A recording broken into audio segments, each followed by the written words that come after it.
ဒီနေ့ကတော့ရာသီဥတုလည်းတာယာနေတယ်အားလည်းရလေးလည်းဖြစ်တဲ့အတွက်စာအုပ်တွေလည်းဖတ်ဖြစ်ပါတယ်အခုလက်ရှိဖတ်နေတဲ့ဒီစာရေးဆရာမညာနာရဲ့စာအုပ်လေးထဲမှာပါတယ်Here and Now အတွေ့အကြုံလေးကိုပြန်လည်ပြီးတော့ပြပြပေးခြင်းပါတယ်တကယ်တမ်းတွေးကြည့်လိုက်လို့ရှိရင်မနေ့ပြန်ဆိုတာမရှိဘူးလို့ပဲဆိုရမယ်ဒီနေ့ကဆိုလို့ရှိရင်မနေ့ကရဲ့မနေ့ပြန်ကိုစိတ်နဲ့ကိုယ်နဲ့တသားတည်းမဖြစ်တဲ့အခါမျက်နှာတစ်ချိန်မှာစိတ်ကမျက်နှာနဲ့ရေအထီးအတွေ့စီမှရှိမနေဘူးဘရိတ်ဖက်ပါစားရမလဲလို့မနေ့စာကိုပဲစိတ်ကူးမိနေတယ်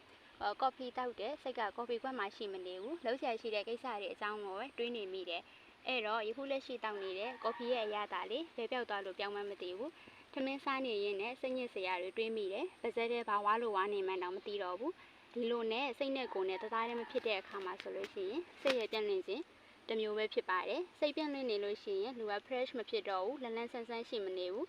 စိတ်ကဟိုးရောက်ဒီရောက်နဲ့ကိုလုံးဆရာရှိတာတွေကိုအာရုံမစူးစိုက်နိုင်တော့ဘူးပေါ့ဒါကြောင့်စိတ်နဲ့ကိုယ်နဲ့တသားတည်းဖြစ်ပြီးတော့မျက်မှောက်ပြစ္ဆုတ်ပံမှာနေထိုင်မှုပါဆိုလို့ရှိရင်စိတ်ကိုအရေးကြီးပါတယ်အသေးချာဆုံးကတော့ဒီနေရာဒီချင်းဆိုတဲ့ပြစ္ဆုတ်ပံရဟန်နောက်ပဲဖြစ်ပါတယ်